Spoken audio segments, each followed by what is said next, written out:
The crumpled eviction notice slipped from my fingers, fluttering softly to the polished wood floors. I stared at the offensive piece of paper, bile rising in my throat as I absorbed the callous words. Your continued occupation of the premises is no longer welcomed. Vacate within 30 days or legal action will be pursued.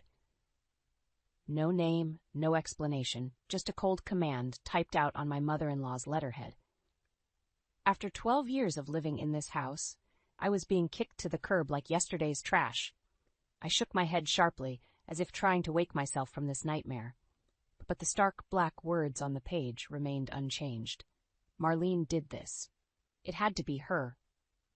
Ever since I married her precious son Theo 5 years ago, she had made her disdain for me abundantly clear.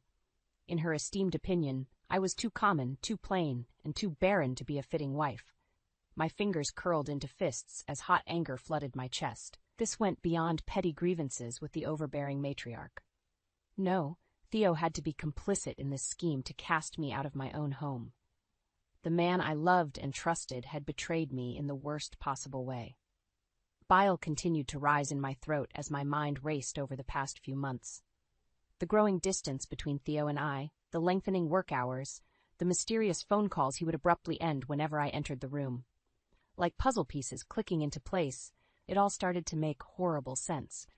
I sank down onto the cold marble floors, the eviction notice still glaring relentlessly from where it had landed. Hugo, my tabby cat, nudged his head against my elbow, disturbed by the dark storm clouds gathering around me. I stroked his back reflexively, drawing comfort from his warm, rumbling purr. At least I still had Hugo on my side. That was more than I could say for my traitorous husband and his insidious mother. As I sat there, the 12 years I had spent in this house washed over me like a tide. Theo presenting me with the key the day after our honeymoon, beaming with pride to make me mistress of this magnificent estate. Long summer days lounging by the pool with my friends, glasses of crisp rosé in hand. Curled up with Theo by the crackling fire on winter nights, safe in the circle of his strong arms, I swallowed hard past the lump in my throat. Were all those memories just pretty illusions? Had my marriage to Theo been nothing but an elaborate sham this entire time? The painted walls around me now seemed like a gilded cage, trapping me inside a role I no longer played. Mistress of the manor, lady of the house. Those titles had been ripped away, replaced now with unwelcome occupant. Everything I had known, this house, my marriage, my hopes of starting a family one day, had been built on quicksand. And now I was sinking into an abyss of anger, betrayal, and bone-deep hurt. I rose on wobbly legs, shaking off Hugo's concerned nudges. Padding quietly through the empty halls, I entered my bedroom with trepidation. Theo's smells still lingered. His musky cologne, the peppermint hair gel he used religiously each morning.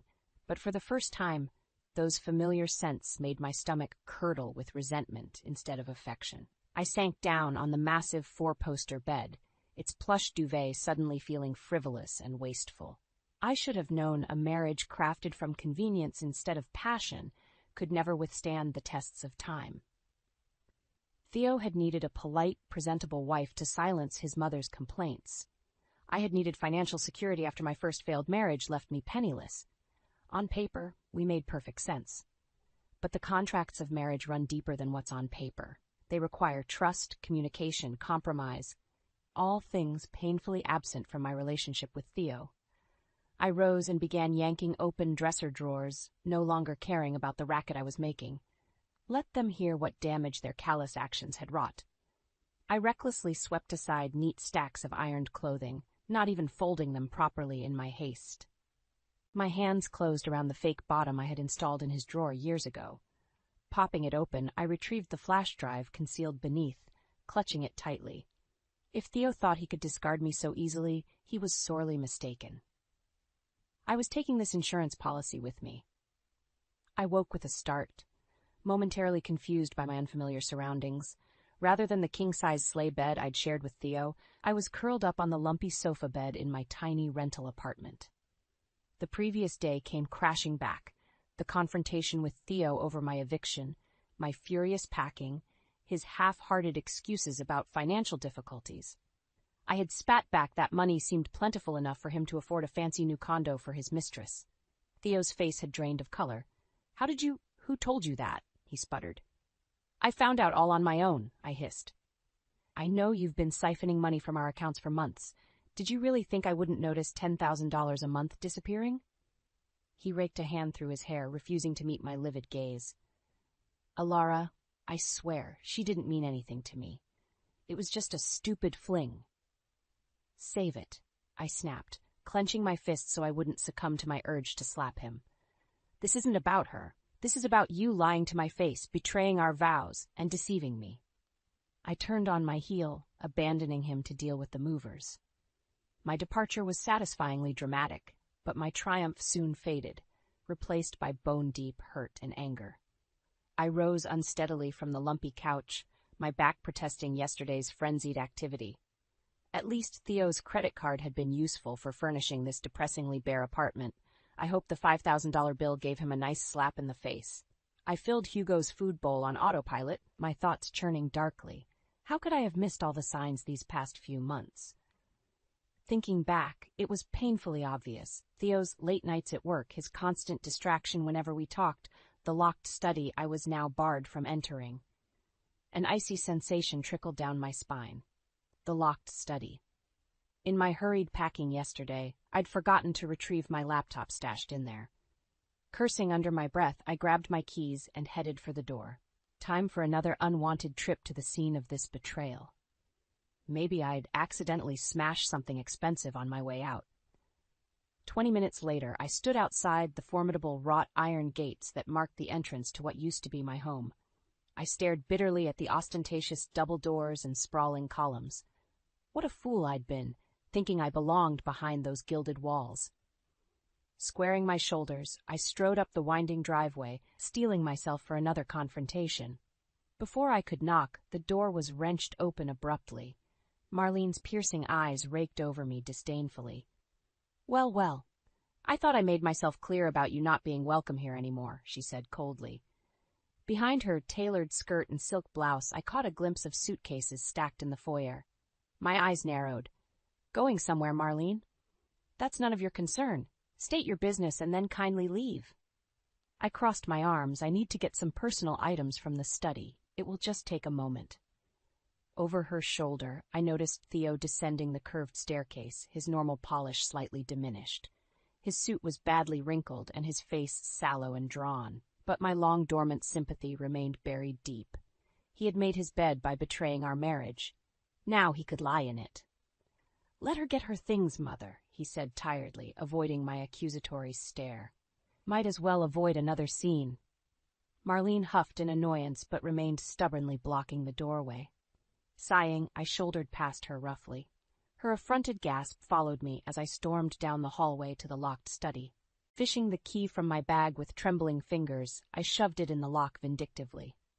As expected, the study was in complete disarray. Papers scattered, drawers hanging open haphazardly, remnants of my missing belongings strewn across the floor. I spotted my laptop under a chair and quickly stashed it in my bag. As I turned to leave, I paused, struck by the chaotic sight. Something wasn't adding up. Marlene's packed suitcases, this ransacked room. It hinted at something much darker lurking beneath the surface. I slowly circled the room, taking in details that eluded me during my angry packing frenzy yesterday. Bank statements and unopened bills littered the floor alongside flashy jewelry store receipts. My investigator's instincts, dormant since my divorce attorney days, switched on. Methodically sorting through the paper trails, a shocking narrative emerged. Excessive spending well beyond our means, panicked credit card applications clearly denied, final foreclosure warnings from the bank. Rocking back on my heels, I struggled to absorb this new reality on top of yesterday's revelations. Not only had Theo betrayed our marriage, but his reckless spending had torpedoed us into financial ruin without my knowledge. No wonder Marlene was so desperate to cast me out of her perfect palace.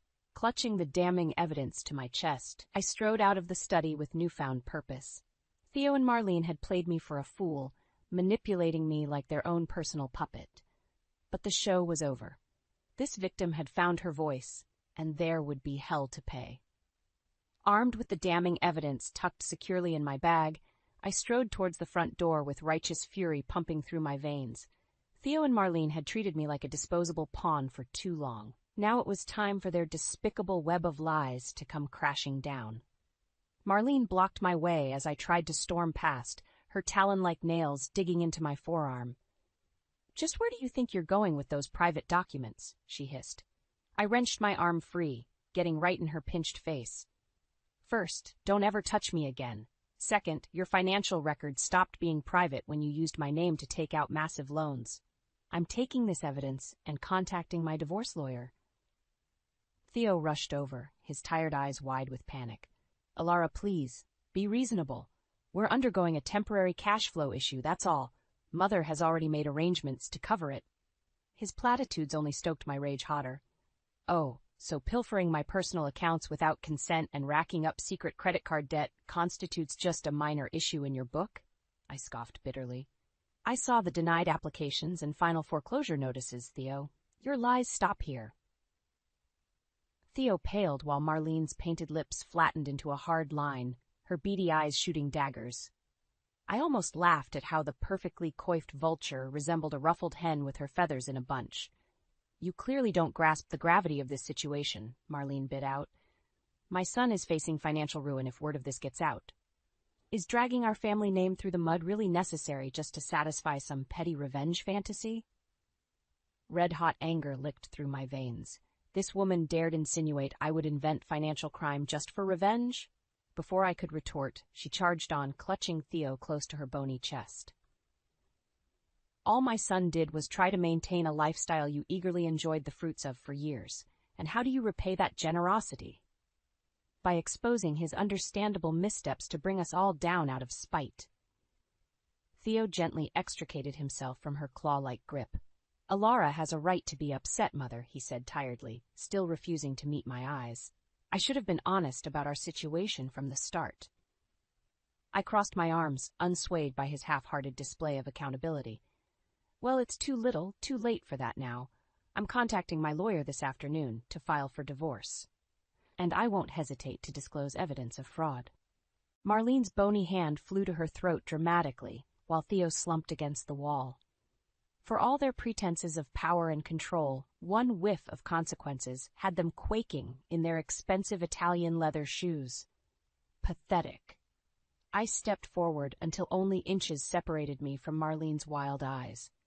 "Here are your options. You can contest the divorce and force this evidence into public record, destroying what remains of your family name and fortune. Or you can sign the papers, providing me a reasonable settlement, and pray I show mercy by staying silent." I strode away, heels clicking crisply on the polished floors.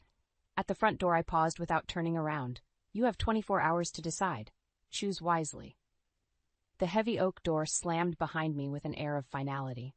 I slid behind the wheel of my car, hands shaking as I cranked the engine. Now that my adrenaline was fading, the gravity of what just happened sank in. I had confronted my deceitful husband and manipulative mother-in-law head-on. And instead of playing the victim as they expected, I had seized control and dictated the terms going forward. No more cowering or shrinking myself to fit their twisted expectations. The doormat they had trampled on so gleefully was finally demanding respect. As I pulled through the imposing gates onto the quiet suburban street, I caught a glimpse of Hugo's plushy face peeking through the back windshield, my breath hitched in my throat. In the chaos of that toxic household, I had nearly forgotten about my sweet Tabby. An unfamiliar sensation pricked behind my eyelids. I swiped at them fiercely as I accelerated down the tree-lined road.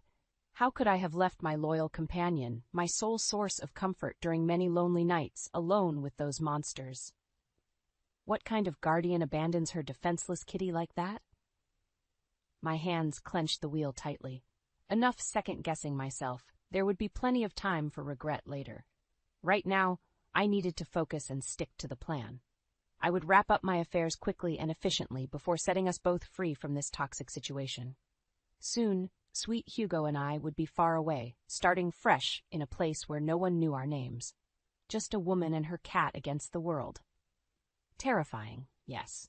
But anything seemed better than staying trapped in this twisted web of betrayal and lies. 2 weeks had passed since I stormed out of Theo and Marlene's den of lies. In that time, I had booked us 2 one-way tickets far away from this town and its superficial social scene, somewhere I could remake myself without judgmental eyes tracking my every move. The divorce was progressing rapidly now that Theo had acquiesced to my demands, perhaps hoping I would show mercy if he played nicely. But I harbored no misguided sympathy for the man who had deceived and used me for years. His pleas for another chance now rang hollow when I reflected on all the nights I had cried myself to sleep, wondering what I did wrong, why I couldn't get pregnant, no matter how hard we tried. At least I found grim satisfaction in witnessing his empire of lies crumble. Without my financial contributions and social connections, Theo's business deals rapidly dried up. Under scrutiny from investors about some accounting discrepancies, his scheming mother was booted from the board of directors, losing her seat of domineering power. She had always prioritized profits over ethics. Now, with their dirty laundry aired like musty old sheets, the Jennings name attracted only wary side eyes and hushed gossip instead of envy. Good riddance. Let the vultures circle and the wolves descend. They made this bed. Now they could lie in the ruins that remained. The day before my departure, I found myself reluctantly driving past the cul-de-sac that once led to such a grand house of lies. Grim satisfaction flooded me at the sight of the imposing wrought-iron gates now obstructed with somber eviction signs rather than luxurious gardens. But peering closer, I spotted an elderly woman lingering alone with her suitcase on the sidewalk, wildly dialing some number. As she turned, recognition slammed me in the gut. Marlene's once commanding presence had diminished into a frail, defeated shell of her former self. Her arrogance had crumpled alongside the financial empire she was so proud of. An uncomfortable twinge stirred in my chest before I quashed it down. I owed that woman nothing, least of all my pity or sympathy. Her own ruthless ambition had led her here. I intend to drive on, leaving Marlene surrounded by the ruins of everything her vile plots had built. But Hugo meowed loudly, gazing back with imploring eyes. Cursing myself for a soft-hearted fool, I pulled to the curb and lowered the passenger window. "Do you need some help?" I asked baldly, still unwilling to show warmth despite her circumstances. Marlene started at my voice before gathering herself hurriedly. "We had to vacate the premises so the bank could take inventory for auction," she said stiffly. I sighed. Even now, unable to ask for help outright. "Do you need a ride somewhere?" Her fingers fidgeted with her ostentatious wedding ring, the impressive diamonds now looking gaudy and excessive. "I was meant to stay with my cousin Gerald for the time being, but it appears his hospitality has expired." My mouth flattened into a thin line. Even her own family was fed up dealing with the fallout from her machinations. And Theo clearly wasn't around to handle his discarded mess of a mother. Another impatient meow decided me. "Put your bag in the back next to Hugo. You can stay with me until you figure something else out." Surprise flickered across her tight features. "That is quite an unexpected gesture after, well, everything." I shrugged, unwilling to rehash the past. "I'm leaving town tomorrow anyway. Consider us temporary roommates." I left the implied time frame of 24 hours or less hanging between us. The drive to my tiny rental passed in silence until we pulled into the faded lot. Marlene took in the cracked paint and missing shingles with thinly veiled distaste. "It has a certain rustic charm," she ventured half-heartedly before following me inside. I busied myself pouring food for Hugo, who had taken an immediate liking to our new houseguest. Meanwhile, Marlene lingered awkwardly before perching on the very edge of the couch. Our forced intimacy felt surreal after over a decade of cold disregard from both sides.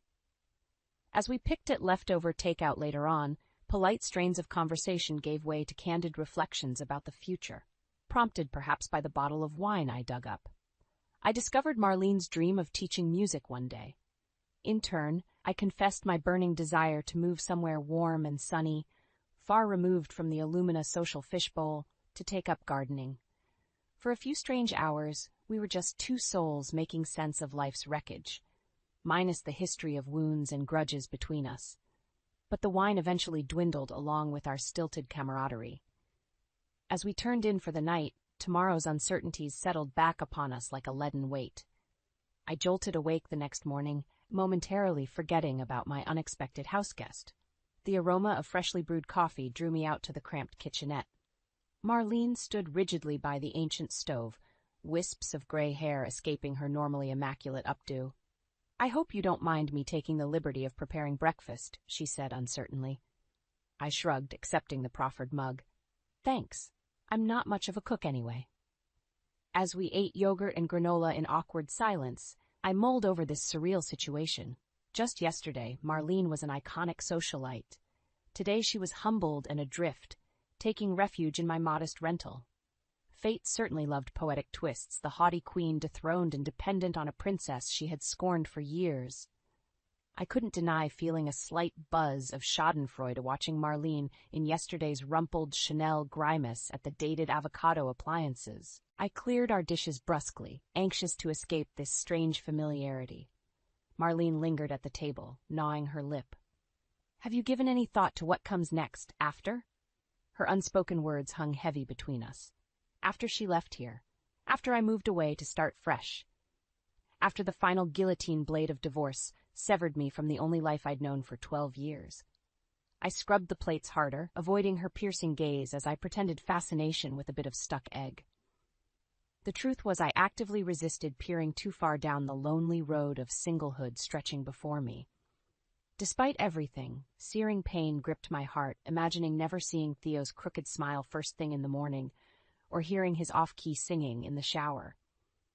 Through betrayal and deception, parts of me still clung to the comforting refuge of us. Of course, I couldn't confess these weak sentiments to Marlene. Clearing my throat roughly, I turned to face her with forced conviction. "I have a flight booked to Arizona for later today. Once there, I'll start job hunting so I can afford a small place just for me and Hugo." My voice hitched slightly over our names.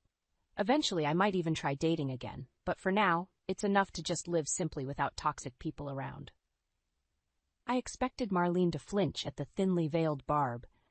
Instead, her eyes softened with what looked strangely like empathy. "The future is often murkier than our best-laid plans anticipate," she said slowly. "Perhaps if I had adopted your openness to unexpected possibilities years ago, things would have played out quite differently." I raised a skeptical eyebrow, certain this was a transparent attempt to diminish her culpability. But Marlene raised a staying hand. "You owe me nothing, least of all an audience for my regrets. Suffice it to say that pride and fear of vulnerability blinded me to what truly mattered until it was too late."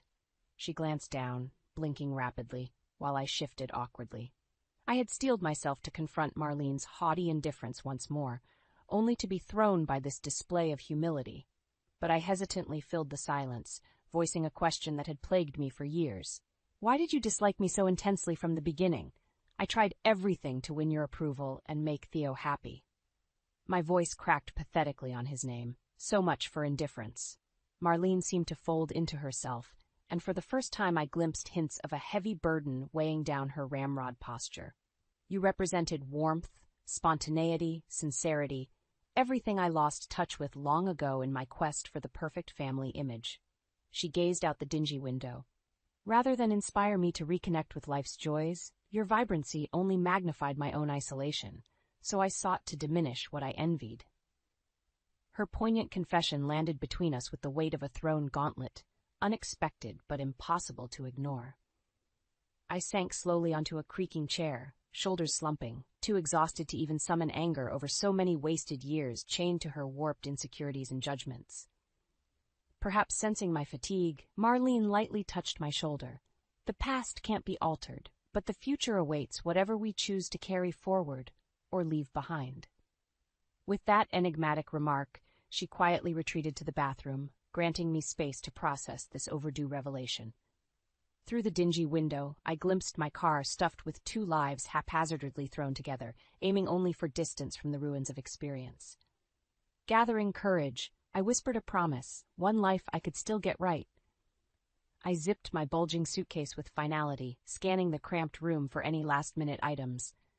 Today was an ending, the closing of a chapter filled with betrayal, heartbreak, and finally empowerment. Soon Marlene and I would part ways at the airport to embark on uncertain futures that no longer involved the toxic Jennifer men. Marlene perched elegantly on the sagging sofa, though her normal perfectly pressed attire was rumpled after a night on the lumpy pullout.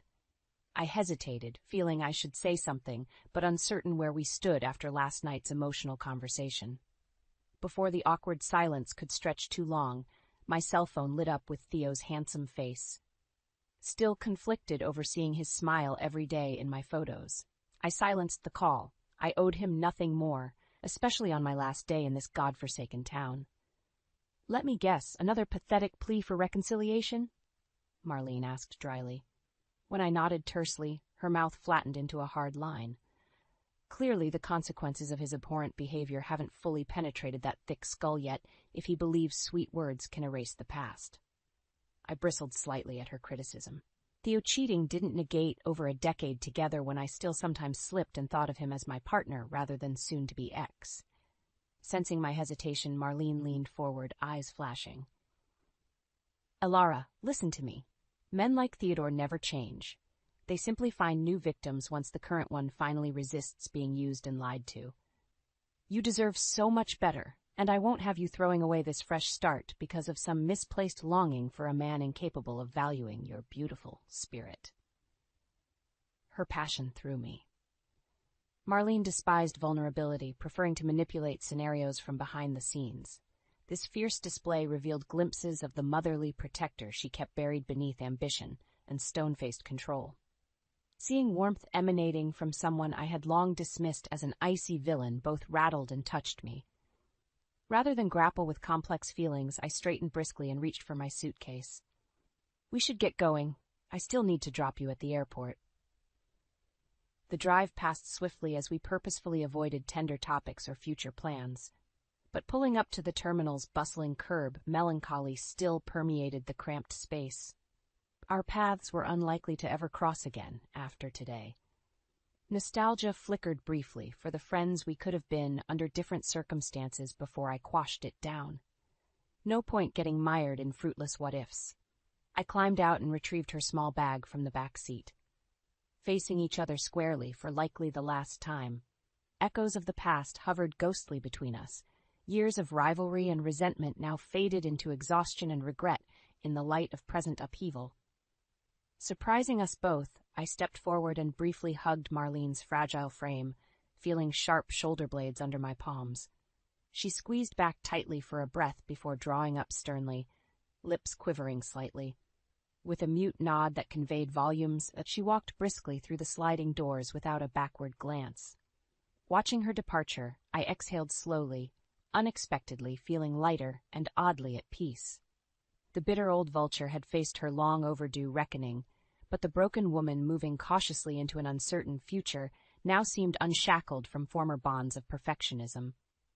I lingered a few moments more in the idling car, staring sightlessly across the bustling lanes of traffic. Then Hugo meowed insistently from his carrier, jolting me from troubled thoughts. Our new life awaited far from this place of ghosts and shadows. After dropping Hugo at the special pet boarding area with strict personalized care instructions, I headed toward the crowded security queues. But barely 20 steps later, familiar polished loafers appeared in my peripheral vision. I halted abruptly, heart pounding. How dare he ambush me here when I had made my wishes for no contact perfectly clear? I pivoted slowly to face Theo, taking savage satisfaction as his innately poised countenance wavered under my blistering glare. The weeks following my departure had clearly taken their toll. His Armani suit, hung loosely off a gaunt frame and stubble, peppered his normally smooth jaw. But I staunchly barricaded any softening behind bitter memories of his callous betrayals. Drawing myself up rigidly, I brushed past him without a word, refusing to indulge this confrontation or be manipulated yet again by his excuses and platitudes. But his hand gently caught my wrist, halting my furious momentum. "Elara, please wait. I know you owe me nothing after how despicably I acted. But we meant too much once for it to end this bitterly without closure. Just hear me out, and then I'll accept whatever choice you make." I wavered. His simple dignity contrasted starkly with prior vigorous denials. Sensing my hesitation, Theo guided us gently to an empty waiting area, his familiar earthy scent briefly distracting, before I caught myself leaning closer instinctively. No more damning self-deceptions. I would hear him out, but my erstwhile prince had forever forfeited the privilege of my trust. Settling reluctantly across from him, I crossed my arms and waited. Theo fiddled with his silver wedding band, gathering courage under my expectant stare. When the stretching silence became unbearable, I prompted impatiently, "Well, you insisted on this intrusion, so talk." He raked a hand through prematurely graying hair. "You deserve the full truth about her. About everything." My nails carved crescents into my palms. That wounds were still so raw, even her pronoun felt like lemon juice highlighted my pathetic inability to move on fully. Sensing my lingering fragility, Theo's eyes softened. "Alara, she never mattered. Not like you. It was just a stupid conquest to feel young again with too much booze and flattering attention." I cut him off sharply. "Your asinine midlife crisis doesn't justify the deliberate choosing of infidelity. You squandered precious years we can't recover." My voice broke on the last word. "You're completely right. Nothing forgives what I did." Theo stared beseechingly into my eyes, but hardest to admit has been facing the underlying reason this recklessness felt so compelling. He took a shuddering breath. "I was terrified of truly being there for you emotionally after the last miscarriage. Easier to escape into late nights at bars rather than wrestle with feeling like a failure as your husband." Unwelcome sympathy pricked my conscience, hearing the depth of his private demons before I set my jaw firmly. His weakness didn't exonerate deeply scarring betrayal. Sensing he hadn't earned the right to my absolution yet, Theo leaned forward urgently. "That day you collapsed in the foyer, I ignored 10 panicked messages from Julian to jet off with her instead. What kind of man abandons his wife unconscious and bleeding?" His broad shoulders shook with rare vulnerable emotion. "The affair ended that very night once guilt overruled the thrill of pretended escape. But like a coward, I just doubled down on secrets instead of confessing." Despite myself, hot tears trailed down my face at the excruciating image. Seeing my distress, he cautiously extended a tentative hand. When I didn't pull away, he enveloped my icy fingers in consoling warmth. "Alara Jennings, you have been my steadfast anchor through lost jobs, family deaths, all of it." His thumbs gently traced my knuckles. "I destroyed everything good through my own weakness in failing you, and no words can ever heal that pain." He squeezed my hands softly, meeting my eyes with heartbreaking sincerity. "I just needed you to know your immeasurable worth before our paths diverge for good." I stared sightlessly over his shoulder, struggling desperately to shore up crumbling defenses against this tender onslaught. But Theo misinterpreted my silence and withdrew hastily. "Forgive my selfishness keeping you any longer. I wish you all the joy and peace, going forward, that you deserve." He made to stand before I gave in to the magnetic pull I had resisted for endless lonely weeks, and grabbed his wrist wordlessly. Our joined hands spoke of lingering ghosts not fully exorcised, despite determined intentions to walk away whole and healed. "Come with me to grab lunch before my flight," I whispered hoarsely. "We both could use the company." His eyes lit up with notes of irrepressible hope that caught traitorously in my weary heart. We meandered slowly through garishly lit terminals with hands loosely linked, the familiar intimacy both comforting and piercing after so many silent nights, strangling on angry tears into my pillow. As we dwelled in this peaceful eye in the storm of separation, I dared acknowledge how perfectly our hands still fit together, if only for a few stolen moments more. But crossing the bustling departure hall, reality intruded as my terminal flashed insistently on the screen above. I lingered reluctantly, clutching these final grains of before slipped away forever. With strength that surprised us both, I embraced him fiercely, conveying wordlessly echoes of grief over wrecked dreams and forgiveness still under construction. His lips grazed my hair, landing feather-light like a blessing. "Walk forward in hope," Theo whispered. Eyes suspiciously bright, he stepped back and raised a hand in silent farewell. I strode steadily to the boarding gate without glancing backward, but as the plane engines roared to life, I pressed my palm against the window, imagining his steadfast silhouette waiting below until distance rendered us strangers once more. I gazed out the dingy bus window as the California desert peeled back, revealing saguaro-dotted vistas under cerulean skies. The burning Golden State sun was just setting behind craggy red peaks. I smiled softly, feeling possibilities stirring within me. Like those hardy wildflowers I spotted blanketed alongside the highway, narrowly avoiding the brown desolation. This faded greyhound was miles removed from the privileged illusion of my former life, when spontaneous weekend getaways meant booking a lavish resort suite on Theo's black card, rather than dozing upright with questionable stains on ripped vinyl seats. Yet I had never felt freer than with the wind whipping through cracked windows as I hugged a worn postcard with a hastily circled apartment listing. The ad I had obsessively memorized was for a cozy one-bedroom casita on the outskirts of Tucson, backing up to saguaro forests and sun-baked trails. Affording the $750 monthly rent would require relying on spousal support payments from Theo for a little while longer until I found reliable work. I knew without asking Marlene was getting by on similar temporary lifeboats, whatever settlements our lawyers had wrangled from the former Jennings empire. Pride would just have to cope with necessities for now. My impulsive liberation from toxic security had to transcend fear-based decision-making. I refused to settle in meaningless jobs just for the paycheck. I craved space to rediscover my passions. As the cramped bus navigated the narrow, dusty streets of downtown Tucson after nightfall, I peered out searching for familiar landmarks from the online listing. My eager gaze soon spotted the carved oak tree dead ahead marking my destination. I quickly tugged my worn duffels down, jostling bleary passengers. Scooping up a yowling Hugo, I murmured excitedly to him as we stepped off onto the cracked sidewalk, breathing in creosote and sage-scented air. The promised carved oak stood proudly between two squat adobe homes, seemingly melded with the desert itself. My new neighbor kept a cozy, handcrafted wind chime dangling from gnarled branches that tinkled cheerfully in the warm breeze.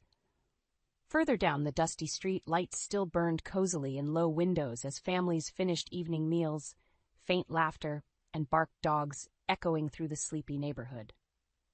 Drawing courage from such warm domesticity, I marched up to the small mustard-yellow duplex tucked privately in back, flowers overflowing from rusted barrels flanking the turquoise door.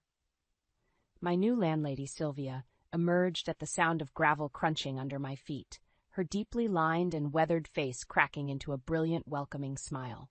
Dried lavender sprigs woven through thin braids spilled across her faded peasant blouse as she drew me into an unexpected embrace, redolent of sweet sage and cornmeal. "Alara, so wonderful you made it safe, dear heart. Don't be shy now. Come in, come in. I have your unit all ready for occupants big and small." Her musical voice held echoes of the multicultural Southwest as she scooped up Hugo and cooed nonsense sounds at him. My anxious shoulders relaxed at her easy affection, and within 15 minutes, all my earthly belongings were tucked cozily into the lovingly decorated one-bedroom overlooking fragrant flowering bushes alive with birds. Sylvia proudly demonstrated the shiny oven and gurgling fridge she had picked up secondhand, especially with me in mind, before stuffing my hands with homemade tamales and departing with another fierce hug. Alone in the tiny haven, emotion swamped me as I sunk down on the quilted sofa, staring sightlessly at azure walls and the vibrant paintings adorning them. After so many years existing elegantly in Marlene's cold shadow, I was finally home, somewhere that felt utterly mine alone, to nurture growth rather than shrink small for approval. I didn't bother fighting grateful tears. Let them flow freely to cleanse old wounds so something fresh and resilient could take root. Even Theo's framed face smiling down from my bedside table no longer constricted my heart as it once had. Simply a bittersweet reminder that seasons change, but the essence of who we are remains if we nurture truth within. Curled under a faded quilt watching the moon rise with Hugo purring softly beside me, I made a silent pledge. Never again would anyone dictate my worth or potential. I was finally choosing to live rather than just survive. To embrace life's messy evolution on my own terms, with arms flung open wide. Tomorrow's unknowns no longer sparked fear, but rather anticipation, blooming brightly like those desert wildflowers daring to blossom against adversity. Tonight, I simply rested in my decision to thrive freely under boundless western skies, ready to greet a new dawn.